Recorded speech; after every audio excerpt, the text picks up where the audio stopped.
The rain never stopped on the edge of Outpost 12. It fell like broken glass against the metal walls of the human colonies, hissing where it met the heat vents and turning the dirt into rivers of black mud. Inside a small rusted shelter, Ethan Cross sat alone. His workshop smelled of oil, iron, and silence. Once this place had been alive with the sounds of machines and voices, humans fixing ships, trading with other species, laughing over cheap drinks. But that was before the wars, before the peace that left men like him forgotten in the corners of the galaxy. He was repairing a worn-out plasma coil when it happened. 3 knocks. Soft. Uneven. Almost afraid. Ethan froze. No one came out this far. Not in this weather. Not at this hour. He stood up, wiped his hands on his shirt, and slowly reached for the old laser pistol he kept near the table. The metal door shook slightly in the wind. Then came another knock, weaker this time, like whoever was out there was losing strength. "Who's there?" He shouted. His voice echoed through the storm, no answer. Only rain. He moved closer, his boots scraping the floor, and opened the first lock. The door hissed open an inch, cold air and rain rushing inside. And then he saw her. She was standing in the mud, shaking from the cold. Her skin was pale violet, her eyes bright silver with a faint glow that flickered like dying stars. A long tear ran through her dark cloak, and underneath he could see metal cuffs still locked around her wrists. She looked up at him, her lips trembling. "Please," she whispered, her voice so soft he barely heard it. They said, "Humans sometimes show mercy." Ethan didn't move for a moment. He had seen many alien races during the frontier wars, some cruel, some kind, but never one like her. She didn't look like a soldier or a spy. She looked broken. He lowered his pistol. "Come inside before you freeze." The alien woman hesitated, her silver eyes scanning him as if she couldn't believe he was real. When she stepped in, the door sealed behind her, shutting out the storm. She stood near the small heater, shivering. Water dripped from her hair onto the metal floor. Ethan handed her a towel, then poured a cup of warm synth tea, the only thing close to kindness he had left. "Name?" he asked quietly. She hesitated before speaking. "Sarah, Sarah," he repeated. "You alone?" Her eyes flickered. "For now." He didn't like that answer, but he didn't press. She drank slowly, her hands trembling as if even warmth was unfamiliar. After a long silence, she said, "You should not have opened the door." Ethan raised an eyebrow. "Why's that?" "They will come," she whispered. "They always come." Her tone sent a chill down his spine. He wanted to ask who they were, but something in her face told him she had already seen too much. Instead, he said, "You can stay until the rain stops." She looked at him with disbelief. "Why?" "Because you knocked," he said simply. That's reason enough. For a long time, neither spoke. The wind howled outside, shaking the walls. But inside it was quiet. A strange kind of peace Ethan hadn't felt in years. He noticed the marks on her wrists. Deep, red scars where the cuffs had rubbed against her skin. He fetched a small med gel from his drawer and held it out. "This will help." She flinched when he touched her arm but didn't pull away. When the gel began to glow and heal the wounds, she stared at it as if seeing human technology for the first time. "You are kind," she said softly. "Humans are not supposed to be kind." Ethan gave a tired smile. "Don't believe everything they tell you." Hours passed. She said little, and he didn't push for answers. But when he finally turned off the lights and lay down on his cot, he heard her moving restlessly near the window. "You should sleep," he said without opening his eyes. "I can't," she replied. "They will find me through the scent." Ethan sat up. "Who are they?" She looked at him, her silver eyes glimmering in the dark. "The ones who made me." And then she turned away, whispering something in a language he didn't understand, something that sounded like a prayer. Outside, thunder rolled across the wasteland. The storm grew worse, wind screaming against the metal. Ethan finally drifted into uneasy sleep. But sometime after midnight, the silence changed. His comm screen flickered, static. Then a signal. A voice came through the noise, low and distorted. "Unit 47 detected. Subject escaped containment. Track, retrieve, eliminate host." Ethan jolted awake, heart pounding. The transmission repeated once, then vanished. He turned to the corner where Sarah had been. She was still there, curled on the floor, sleeping lightly like someone used to running. He stared at her, then at the rain outside. Who was she really? And what had he just invited into his home? Lightning flashed, casting her face in silver light. And in that moment, Ethan saw something that wasn't there before. A faint tattoo glowing beneath her skin. A circle of fire etched into her collarbone. He didn't know what it meant, but instinct told him one thing. The knock on his door was not the end. It was only the beginning. The storm still whispered across Outpost 12 when Ethan woke up. The air smelled of damp metal and burned wires. His comm screen was dark now. No signal, no sound, as if the warning he'd heard last night had never existed. But he knew what he'd heard. And he knew the voice hadn't been human. He stood quietly, glancing toward the corner where Sarah slept. The alien woman lay curled near the heater, her thin frame wrapped in one of his old jackets. Her breathing was soft, almost fragile, like she was afraid to take up space in the world.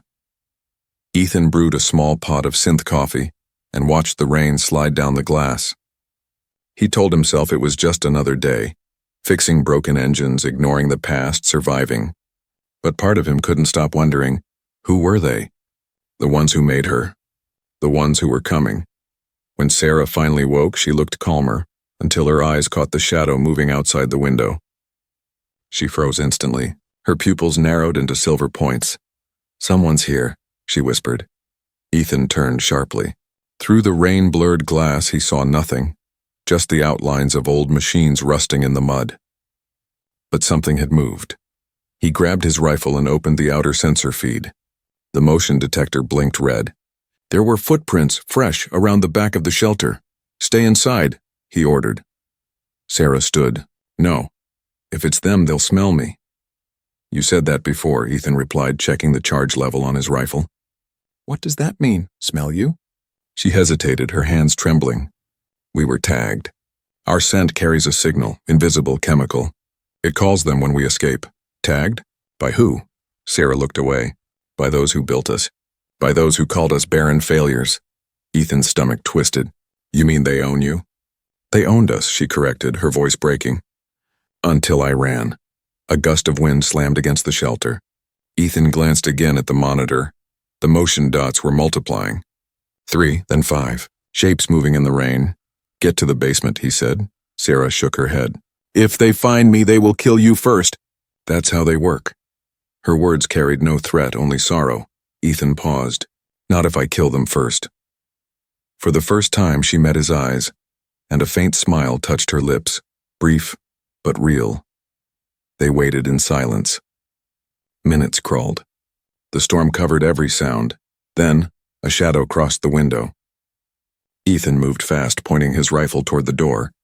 But when the lock light flashed green, he realized no one had entered. The system was being hacked. Someone was overriding the control. "Back!" Ethan shouted. The door hissed open, and a drone flew in. It was small, sleek, and silent, a hunter probe. Its lens glowed red as it scanned the room. Sarah screamed and ducked behind the work table. Ethan fired once. The beam hit the drone dead center, bursting it into sparks. It crashed to the floor, metal hissing in the rainwater. Another signal flashed on the comms. "Tracking confirmed." Ethan cursed. "They know where we are now." He turned toward Sarah, but she was already moving. She tore open the floor panel near the back wall and began pulling out old power coils and wires. "We can overload the beacon," she shouted. "Jam the signal." Ethan helped her, connecting circuits while she guided his hands. She worked fast, too fast, like someone who'd done this before. When he glanced at her face, he saw something strange. Faint marks glowing along her temples like circuitry under her skin. "You're enhanced," he said quietly. Sarah froze for a heartbeat. I was supposed to be. Until they called me defective. The coils sparked, the power humming through the floor. The lights dimmed, flickering like dying stars. Sarah pressed her hand against the wall, whispering something in her alien tongue. The beacon crackled, then exploded in a burst of blue light. Silence. No more signal. But outside, something answered. A deep mechanical howl echoed across the storm, like a metal beast awakening. Sarah's face turned pale. Too late, she whispered. They sent a seeker. Ethan reloaded his rifle. Then we make sure it doesn't find us. The seeker came at dusk, a hovering machine 3 meters tall, its hull painted black as night. It swept over the outpost, scanning with red beams. When it found the wrecked drone, it let out a low growl, then turned toward the workshop. Inside, Ethan and Sarah crouched behind the old generator. The hum of the seeker's engine rattled every screw in the wall. Ethan whispered, "If we survive this, you're telling me everything." She nodded, eyes wet. If we survive. The seeker fired a flash pulse, a blinding red wave that shattered the front door. Ethan fired back 3 shots, then grabbed Sarah's hand and ran deeper into the tunnels below. The air filled with smoke and sparks.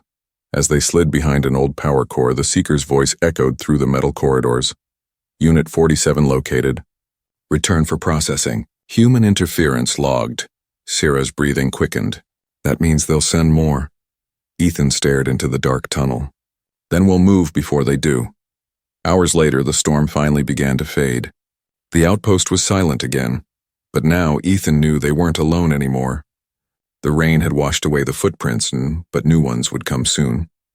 Sarah sat beside him, her eyes distant. "You could still turn me in," she said softly. "They would pay you." Ethan looked at her and shook his head. "I've seen what humans become when they forget mercy. I won't join them." For a long time she said nothing. Then quietly she whispered, "You're not like the others." He gave a small, tired smile. "Maybe not. But if more of them come..." She finished his sentence softly. "Then more will die." Outside, lightning flashed across the horizon, and far away, 3 faint figures moved through the rain, walking toward the outpost. The storm had finally moved on, leaving only a heavy silence behind. The air smelled of burnt circuits and ozone. Smoke curled from the shattered door of the workshop, rising into the pale morning light. Ethan stood in the doorway, rifle in hand, scanning the distant horizon. The seeker was gone. Nothing left of it but a trail of melted steel and a crater where its engine had exploded. But the quiet didn't feel like safety. It felt like a pause before something worse. Inside, Sarah was cleaning a shallow cut on her arm. She looked pale but steady. The blue light of dawn touched her face, revealing a weariness that went deeper than pain. Ethan turned to her. "You said they'd send more," she nodded slowly. "They will. They always do." He exhaled hard. "Then we'll be ready." But deep down he knew readiness meant little against something that treated people like property. By afternoon, the outpost had grown eerily still. The rain stopped completely and the black clouds began to break apart. For the first time in years, sunlight touched the old metal roofs, reflecting in the puddles like liquid fire. Ethan was repairing the generator when he heard it again, that soft sound he'd come to hate. Knock, knock, knock. He froze. Sarah looked up, eyes wide. "It's too soon," she whispered. "They shouldn't have found us yet." Ethan raised his rifle and approached the door. "Get behind the table." The knocking came again, slow, almost gentle. Whoever it was, they weren't forcing their way in. He pressed his hand against the scanner, and the door slid open. 3 figures stood outside. For a heartbeat, Ethan thought they were soldiers, but then the light fell across their faces, and his breath caught. They were all women, all alien, all with the same pale violet skin as Sarah. Their eyes shimmered in the sunlight, silver, gold, and faint blue. Their cloaks were torn, their bodies covered in bruises.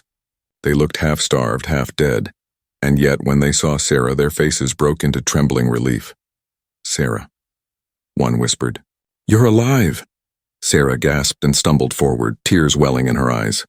"Kira, Lion!" "Male," her voice shook. "I saw you fall. They told me you were gone." The tallest of them, Kira, shook her head. "We were captured, then released, but not by choice." Ethan frowned. "Released?" "Why would they do that?" The smallest one, Mile, looked up at him. "Because they wanted us to find her." She pointed at Sarah. "They marked us again. We carry their signal." Sarah's face went white. "No." Ethan slammed the door shut, locking it. "You're saying they're tracking all of you?" Kira nodded grimly. "They want her back." "We're bait." The air grew heavier. The hum of the machine seemed louder now. Ethan paced for a moment, his mind racing. If the enemy wanted Sarah so badly, They'd destroy the entire outpost to retrieve her, and now, there were 4 of them. 4 lives depending on one human who didn't even understand why. Why her? He asked quietly. Why not the rest of you? Lion, the one with faint golden eyes, answered softly. Because she was the first to break the command code. The first to disobey. Sarah shook her head. I wasn't brave. I was desperate. You were free, Lion said. That made you dangerous. Ethan stared at the 4 women, different yet bound by the same sorrow. Something in him shifted. For years he'd lived without purpose, just surviving day by day, but now these strangers had turned his lonely outpost into something else. A place that mattered. He turned toward the comms panel and began typing commands. What are you doing? Sarah asked. Sending a message, Ethan said. If anyone's out there listening, human, alien, doesn't matter. They need to know what's happening. They need to know what was done to you. But before he could send it, the screen flickered, and a deep, distorted voice filled the room. We see you, human. The women froze. You shelter what belongs to us. You think your walls can hide them? The transmission crackled with static.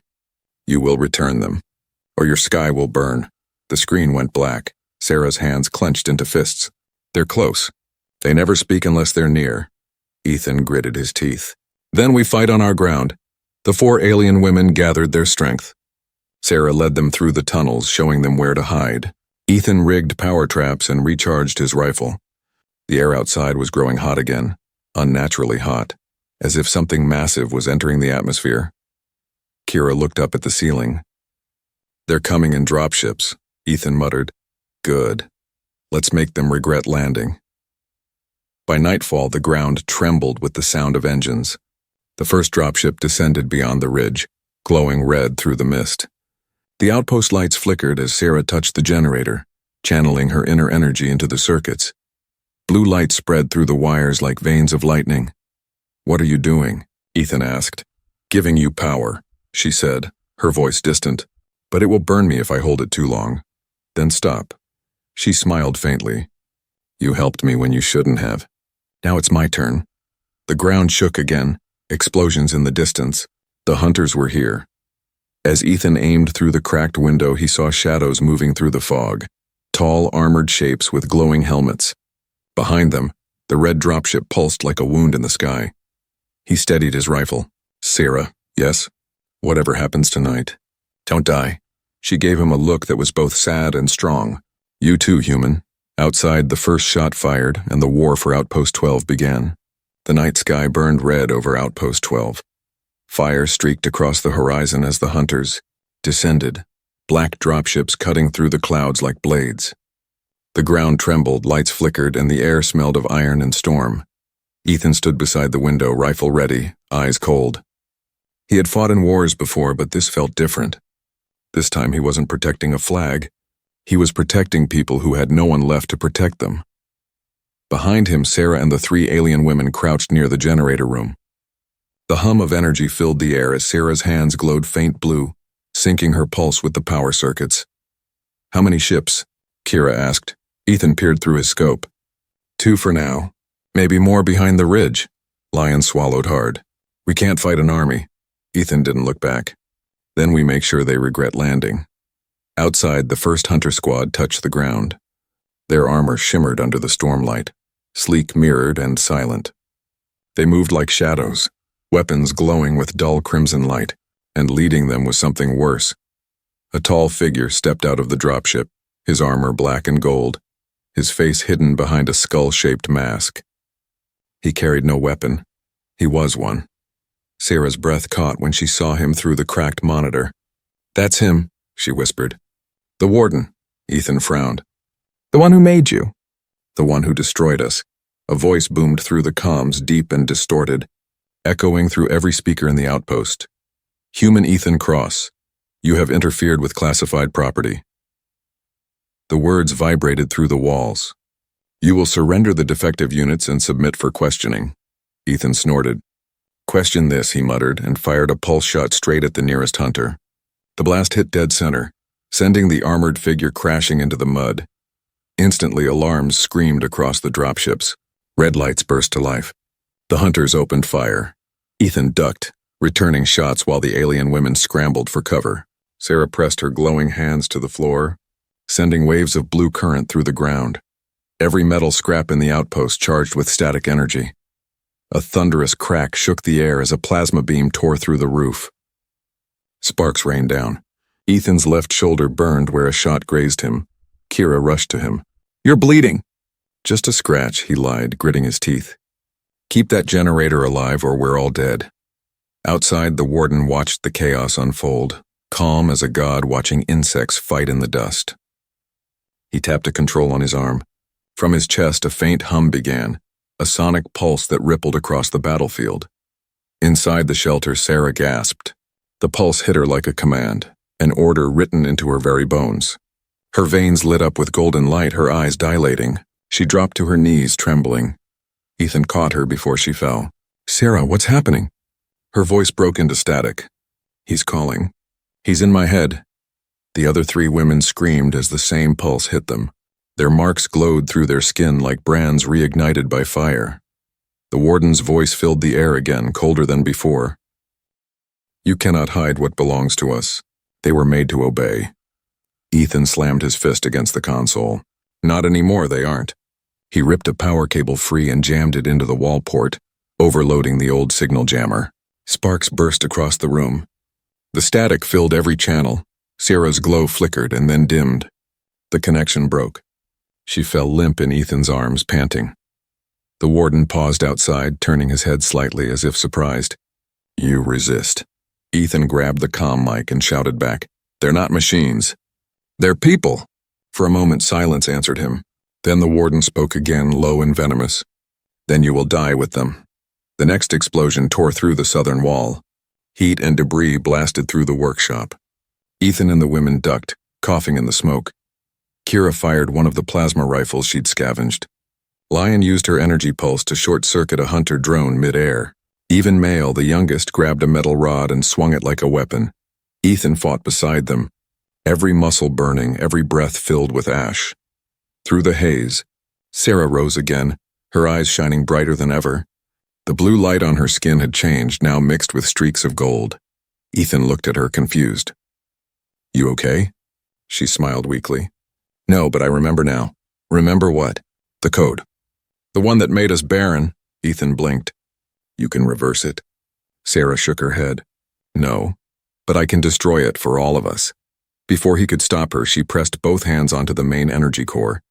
The entire outpost trembled. Power surged, systems flashing red. "Sarah, stop." "You'll kill yourself." She looked at him with tears in her eyes. "If one human can choose mercy, then maybe one of us can choose freedom."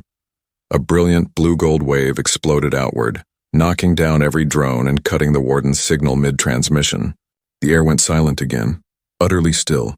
When the light faded, Sarah collapsed. Ethan caught her, shouting her name. Her pulse was faint but steady. Outside, the hunters were retreating, their systems fried, their command broken. The dropships lifted back into the sky like wounded beasts, and as they vanished into the clouds, a final message crackled through the comms, half distorted, half human. "You've started something you cannot stop." Hours later, the fires died down. Ethan sat beside Sarah's bed, watching her breathe. The other three women stood quietly nearby, eyes full of fear and hope. Kira broke the silence. "They'll come again," Ethan nodded. "Let them. Next time we won't just survive, we'll make them bleed." He looked out through the cracked window where dawn was breaking once more over the wasteland. The sun rose red and gold, like the colors burning in Sarah's veins. He didn't know it yet, but her act had sent a pulse far beyond this planet. A signal, a spark, and somewhere in the vast dark of space, other barren voices had begun to awaken. The next morning arrived without a sunrise. The sky was still dark, painted in ash and faint red clouds that glowed like distant embers. The outpost stood wounded, smoke rising from shattered walls, power lines torn apart, and the smell of burnt circuits thick in the air. Ethan hadn't slept. His hands were stained with oil and blood, his shirt torn and his eyes hollow from exhaustion. But his spirit, that strange mix of anger and compassion, burned stronger than ever. Sarah lay on the cot beside the heater, her body weak but alive. The light under her skin had faded to a soft glow, the golden blue pulse that had saved them.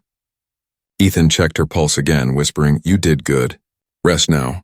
Kira, Lion, and Mael sat near the window, silent and watchful. Their alien eyes tracked the horizon like trained soldiers, but fear lived behind that calm. They all knew it. The hunters would not stop after one defeat, and they didn't have to wait long. The first sign came as a vibration, faint at first, then growing stronger until the walls began to tremble. The women tensed. Ethan looked toward the sky. Through the gray clouds, dozens of glowing red lines descended. Drop pods. Each one carried troops. Hundreds of them. "They're coming," Lion whispered. Ethan loaded his rifle. "Then we meet them." He wasn't a general. He wasn't a hero. He was just one man trying to protect the people no one else would. But somehow that was enough to make him dangerous. He turned to the women. "You all said you were made to serve. Today you fight for yourselves. You don't owe them anymore. You don't owe anyone anymore." Kira's voice trembled. "And what if we fail?" Ethan gave a half smile. "Then we make it cost them everything." The first explosions hit the outer perimeter, shock waves rolling through the ground. Metal shards screamed through the air. The old defense turrets flickered online one by one, their systems linked to Sarah's last surge of energy. Blue beams cut across the dust, tearing through the enemy line. For a moment it looked like the outpost might actually hold. Ethan took cover behind a wall, firing at the nearest hunter squad. His rifle cracked with each shot, his movement sharp and mechanical. He moved like a man who had nothing left to lose. Miles sprinted across the room, dragging power cables to reinforce the shield line. Lion channeled her energy through a control node, sending electric pulses that short-circuited drones mid-air. Sparks lit up the battlefield like fireworks. Then came the sound they feared most, a deep, rhythmic thud like a heartbeat made of metal. "The warden?" Kira whispered. Ethan checked his scope. "No. Something worse." Out from the storm walked a new machine. Massive, four-legged, plated with black armor and glowing with red veins of light. A siege strider and built for annihilation. It fired once and half the ridge vanished in fire. The blast threw Ethan to the ground. His ears rang. His vision blurred. When he looked up, he saw Mile lying unconscious near the generator. "Mile!" Lion screamed, rushing to her. Ethan crawled forward, dragging himself through the smoke. He fired again and again, but the strider barely slowed. Kira looked at Sarah's still body on the cot, then at the chaos outside. She bit her lip and said quietly, "Forgive me." She ran to the generator and pressed her hand to it, the same way Sarah had before. Blue light spread across her veins. The air shimmered. Ethan shouted, "Kira, don't! You'll burn yourself out." She smiled faintly. Better to burn than to break. Energy surged through the outpost on brighter, hotter. The remaining turrets roared to life, beams of plasma slicing through the strider's armor. The machine screamed, its front legs collapsing. It fell like a dying beast, fire consuming its hull. Kira fell to her knees, the light fading from her skin. Ethan caught her before she hit the floor. "You're insane," he said, voice breaking. Her lips trembled into a smile. "We learned from the best." The battlefield went quiet, too quiet. No shots, no movement. Only the sound of wind pushing smoke across the ruins. Then, static on the comms. "Human," the warden's voice was calm, too calm. "Your defiance has been noted. Do you think this is victory? You've only delayed the inevitable." Ethan picked up the mic. "You talk too much for someone who hides behind machines." The warden's chuckle was low and cruel. "Then let's finish this. In person." The transmission ended, and from the sky, something enormous began to fall. The clouds parted. A massive ship, black, skeletal, and glowing like an eclipse, descended through the smoke. Its shadow swallowed the entire outpost. Ethan's heart pounded. "That's not a dropship," Sarah stirred weakly on the cot. Her voice was faint but clear. "That's his command vessel. He's coming himself." Kira lifted her head, barely conscious. "Then this is the end?" Ethan looked out at the sky, rifle shaking in his hand. "No. This is the beginning of something they can't stop." He turned to Sarah, her eyes glowing faint gold again. "You still have that pulse, don't you?" "The one that broke his control," she nodded slowly. "Yes, but it could destroy me," he smiled grimly. "Then we'll both go down fighting." Above them, the ship's engines roared, a sound like the heavens splitting open. Ethan stood firm, staring at the falling shadow. Around him, the alien women rose one by one, wounded but unbroken. Together, human and alien faced the storm, not as master and creation, but as equals. The siege wasn't over. It had only just begun. The sky cracked open. The warden's ship hovered above Outpost 12, its hull black and endless, stretching across the clouds like a living shadow. Lightning crawled along its sides and thousands of small drones poured out, falling like iron rain. Ethan stared upward, breath short. He's here.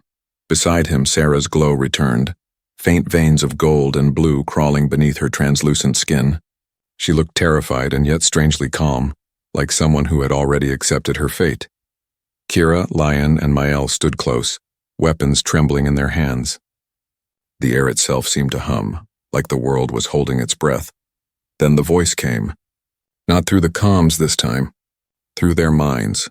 Subject 47, your purpose is complete. Sarah flinched, clutching her head. He's inside my mind again. Your code is flawed. Your design, corrupted by empathy. Ethan raised his rifle toward the sky. Get out of her head, you bastard! A beam of light shot down from the ship, blinding white. When it faded, a figure stood in the center of the crater. Tall, armored in gold and black, his mask shaped like a smooth skull. The warden had come. He walked slowly toward them, each step echoing through the dust.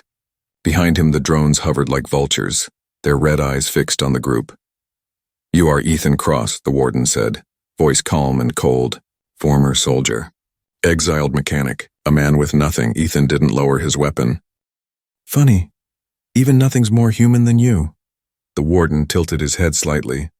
You defend what you don't understand. He looked at the women, his creations. Do you know what they are, human? Not slaves. Not soldiers. Not mothers. He extended his hand toward Sarah. The symbols along her neck began to glow. They were prototypes.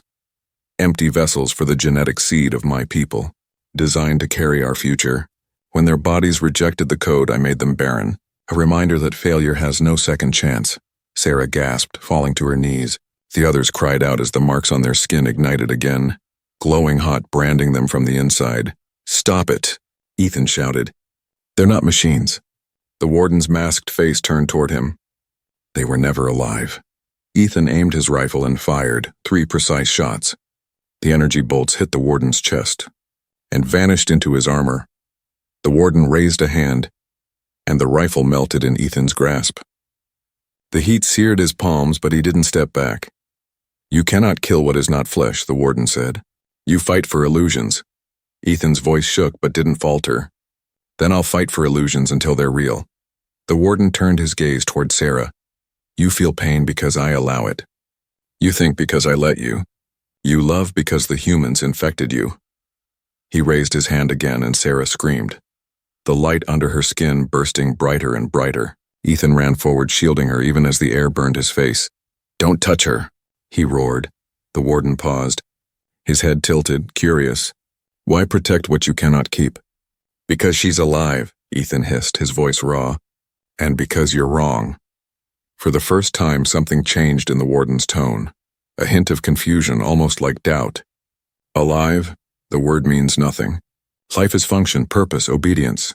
Sarah lifted her head slowly, her eyes shining gold now instead of silver. No, she whispered. Life is choice. The glow in her skin spread, lines of energy tracing through her veins, forming patterns that pulsed like living circuitry. The air around her began to vibrate. The warden took a step back. What are you doing? Ending what you started. Sarah's body lifted from the ground, her energy spiraling outward, touching the other 3 women. Their marks began to fade, replaced by a soft, steady light. The power she carried wasn't destroying them. It was rewriting them. Ethan shielded his eyes as the storm built around her. Sarah, stop, you'll die. She smiled at him, tears cutting through the glow. I was never meant to live, but I can give them that chance, the warden shouted, his voice breaking into distortion. You cannot rewrite perfection. Sarah opened her eyes, a pure light pouring from them. Then watch it happen.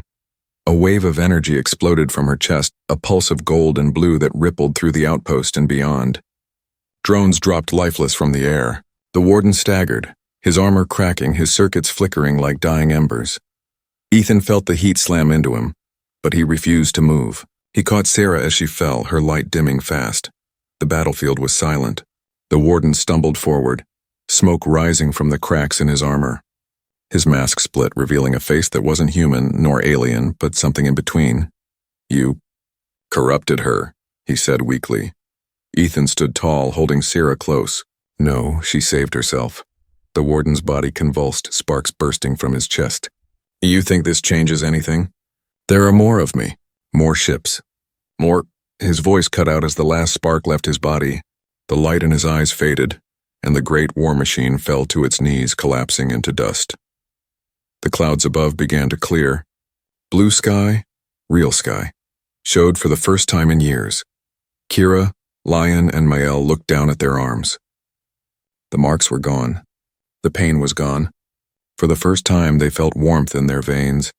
Ethan looked at Sarah's still face, brushing the hair from her eyes. "Hey, you did it," he whispered. "You're free." Her lips moved weakly. "We're free." Then she went still. Ethan held her close as the others watched, silent and trembling. None of them had words for what they'd seen, for what she had become. Somewhere above them, the last of the warden's ship broke apart, scattering across the clouds like dust in sunlight. And as the golden light faded from the sky, Ethan whispered to no one but her, "You wanted to know what makes us human? It's this: we break and still choose to love." The sky was quiet now. Too quiet. Ash drifted like snow over the ruins of Outpost 12. The storm had passed, leaving behind a world cracked open, half dead, half reborn. Ethan stood at the edge of the wreckage, his clothes burned and torn, his hands still shaking from the light that had torn the sky apart. Behind him, the broken walls of his workshop glowed faintly with the last traces of Sarah's energy. He looked down at the spot where she had fallen, where her light had ended and everything else had begun. Her body was gone now, dissolved into energy that had scattered into the air itself. But her voice and her presence still lingered, faint like an echo between the wind and his heartbeat. "Life is choice." The words repeated softly inside him. Kira limped toward him, supporting Lion and Mael, both wounded but alive. Their eyes, once dull and frightened, now carried the same faint glow Sarah had borne before she vanished. They weren't property anymore. They weren't experiments. They were free, because one human had refused to give them up. Ethan turned to them, his expression hard but kind. "We have to move. The wreckage will attract more ships." Mael looked at the sky. "Do you think more will come?" Ethan nodded. "They'll come. Machines don't stop hunting just because one of them died. But this time, the story will reach before they do." Lion tilted her head. "Story?" He smiled faintly. "Sarah's pulse didn't just kill the warden. It broadcasted. Every signal tower, every ship, everything connected to their network. She sent them a message." Kira frowned. "What message?" Ethan looked up at the clouds. "That something stronger than programming exists. Something they can't replicate." Hours later, when the fires had cooled and the night returned, the survivors built a small camp near the broken ridge.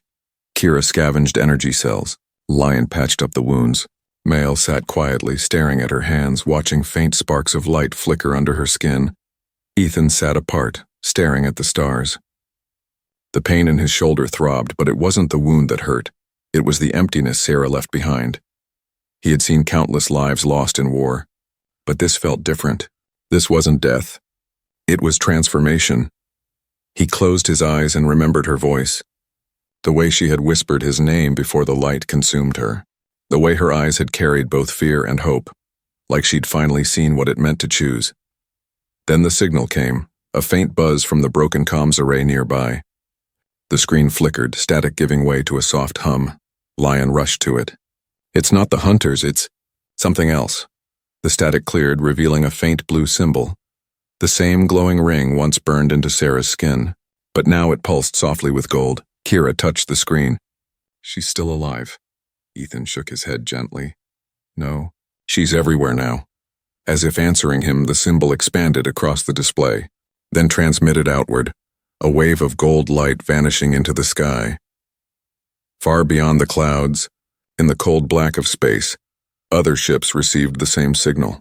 Other barren women, scattered across colonies, mining moons, and prisons, saw that same golden ring flicker across their control implants. And one by one, those implants broke. Sarah's choice had become a chain reaction, freedom spreading faster than the hunters could contain. The next morning, the horizon glowed faint orange. The women stood beside Ethan as he buried what was left of the old world, his tools, the weapons, the cracked remains of the warden's armor. Mile whispered, "Where will we go?" Ethan tightened his gloves. "Wherever the signal reaches. Someone has to guide them when they wake up confused and alone." Kira tilted her head.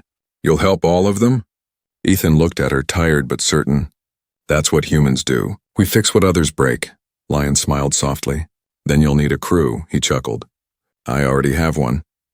They exchanged a glance, the first shared look not of fear but of belonging.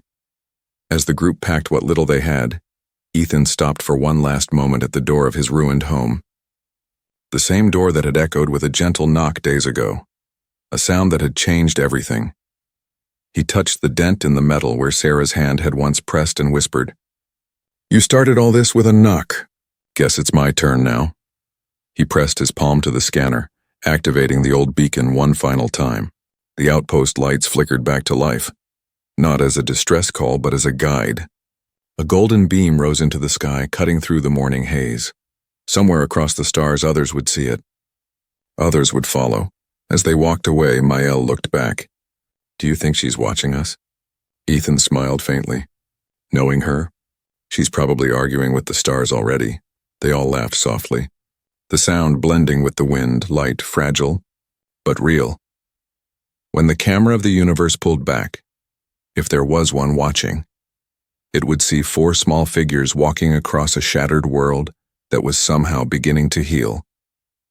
Behind them, the outpost shimmered once, then faded as dawn washed the sky in gold. And somewhere in that golden light, a faint whisper lingered, neither human nor alien, but something beautifully in between. Mercy is evolution, love is rebellion, and the human heart is the final weapon.